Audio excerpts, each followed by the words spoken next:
নাহৰকটীয়া সমষ্টিৰ অন্তৰ্গত উখাপুৰৰ এগৰাকী বোৱাৰীয়ে সূচনা কৰিছে সেউজ বিপ্লৱৰ।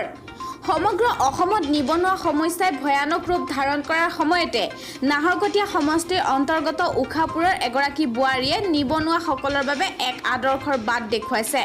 কৃষি কৰ্মৰে স্বাৱলম্বিতাৰ বাট দেখুওৱা বোৱাৰীগৰাকী হৈ পৰিছে অঞ্চলটোৰ এক আদৰ্শস্বৰূপ।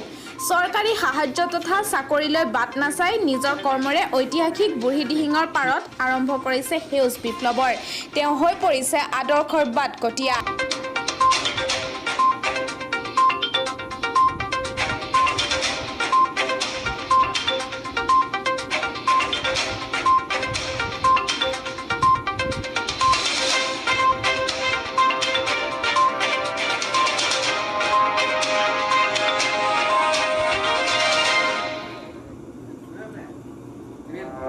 মোৰ নাম চালনা ডেকা শইকীয়া।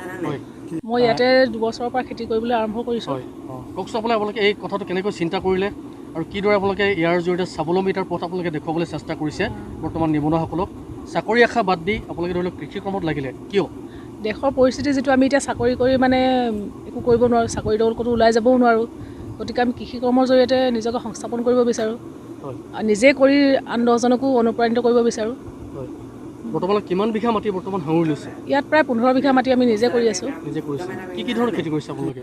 আমি ইয়াতে মূলা, কবি আৰম্ভ কৰিছোঁ এতিয়া। তাৰমানে বতৰৰ প্ৰতি আমি বতৰৰ খেতিয়ে খেতি কৰিবলৈ চেষ্টা কৰে। হয়, কৰি আছোঁ। কিমান বছৰৰ পৰা কেতিয়াৰ পৰা কৰিছোঁ বুলি ক'লে? এতিয়া আমি প্ৰায় যোৱা 2 বছৰৰ পৰা এইখন নৈ এৰা সুতি আছিলে, আমি হাবি ভাঙি প্ৰায় 17 ঘণ্টামান জেচিবি লগাই আমি চফা কৰিলোঁ এইখিনি। তাৰপিছতে লাহে লাহে কৰি আছোঁ। আৰু কেনেকুৱা ধৰণৰ আপোনাৰ লাভৰ মুখ দেখিছে আপোনালোকে? কি ক'ব এই বিষয়ে? প্ৰায় যিমান পাৰোঁ কৰি আছোঁ আৰু, কিন্তু আমি খেতিয়কসকলে যিমানটো পাব লাগে সেইটো উচিত মূল্য কেতিয়াও নাপাওঁ। এতিয়া সেয়াই আৰু। আপোনালোকে বৰ্তমান নিবনুৱাসকলক কিবা ক'ব নেকি? আপোনাৰ ইয়াৰ জৰিয়তে কিবা বাৰ্তা প্ৰেৰণ কৰিব নেকি অসমবাসীলৈ? নিবনুৱাসকলক এইটোৱে ক'ব বিচাৰোঁ যে আমি চাকৰি মৰিচিকাৰ পিছত ঘূৰি ফুৰাতকৈ নিজৰ থলুৱা মাটিত খেতি কৰি আমি স্বাৱলম্বী হ'ব লাগে। যিহেতু অসমখন কৃষি ভিত্তিক ৰাজ্য বুলি কোৱা হয়, কৃষি ইয়াত ভালদৰে হয়, সেই ক্ষেত্ৰত আমাৰ অসমৰ ৰাইজে কৃষিক ইমান গুৰুত্ব দিয়া দেখা নাযায়। তৎসত্ত্বেও আপোনালোকে কিন্তু কৃষিক গুৰুত্ব দিছে। ইয়াৰ অন্তৰালত আপোনালোকে কি আছে, কি ক'ব আপুনি? ধন্যবাদ। আপুনি প্ৰায় যথেষ্ট সময়ৰ পৰা মোৰ বেকগ্ৰাউণ্ড বেচিকলি মোৰ মেডিয়াই হয়, মই ফিল্ম মেকিঙৰ লগত জড়িত হয়। যদিও মোৰ এই কৃষি ক্ষেত্ৰত মই তেনেকুৱা ধৰণে কেইবাখনো ডকুমেণ্টাৰী ফিল্ম মই ৰিচেণ্টলি কৰিছোঁ, যিবিলাক কৃষিৰ ওপৰতো আছিলে। ৰিচেণ্টলি মই ডেৰাডুনত গৈছিলোঁ। তাতে মই এজন আমেৰিকাৰ পৰা ৰিটাৰ্ণ হৈ অহা এজন যুৱক এজনে তাত খুব উন্নত ধৰণে তেখেতে খেতিখিনি কৰিছে। চ' সেই বস্তুটোৱে মোক খুব ইনস্পায়াৰ কৰিলে। তাৰপিছতে মই ভাবিলোঁ, কাৰণ এতিয়া লকডাউন সময়ত আজি প্ৰায় অলমষ্ট 2 years এনেকুৱা এটা ডিফিকাল্ট চিটুৱেশ্যন চলি আছে। তাৰপিছত মই ঘৰত অহাৰ পিছত দেখিলোঁ যে ইয়াত এই ককাইদেউ, তেখেতৰ নাম বাবাদা বুলি কওঁ। তেখেতক মই আগৰ পৰাই চিনি পাওঁ। তো তেখেতৰ লগত মই কথা পাতি ভাবিলোঁ যে এইখিনিত এনেকুৱা এটা জেগা আছে, তো ইয়াত আমি তেনেকুৱাকৈ কিবা এটা বস্তু কৰোঁ। আৰু এই খেতি ক্ষেত্ৰত বহুত আগৰ পৰাই মোৰ কৰাৰ এটা হেঁপাহ আছিল।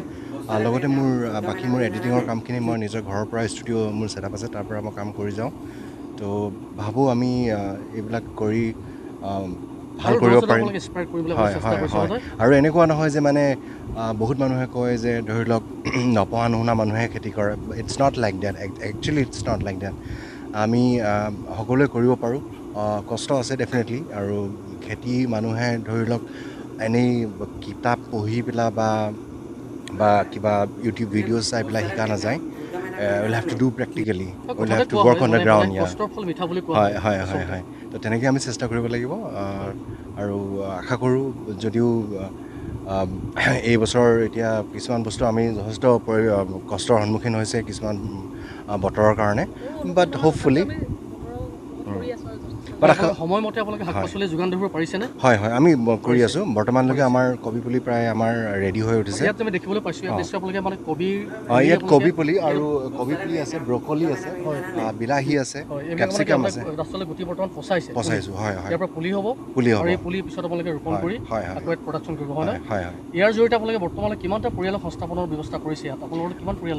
আমাৰ লগত প্ৰায় ইয়াত 6জনমান মানুহ জড়িত হৈ আছে। 6টা পৰিয়াল ইনভলভ হৈছে? হয় হয় হয় হয়, 6জনমান মানুহ জড়িত হৈ আছে।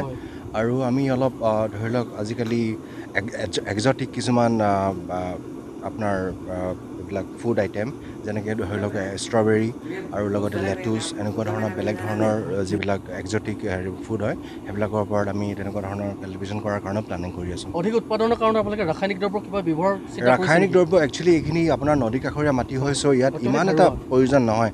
আমি দেখিছোঁ এই গোবৰ ৰাখি থৈছোঁ ইয়াত যথেষ্টখিনি, চ' আমি বেছিকৈ গোবৰ সাৰেই ইউজ কৰিছোঁ।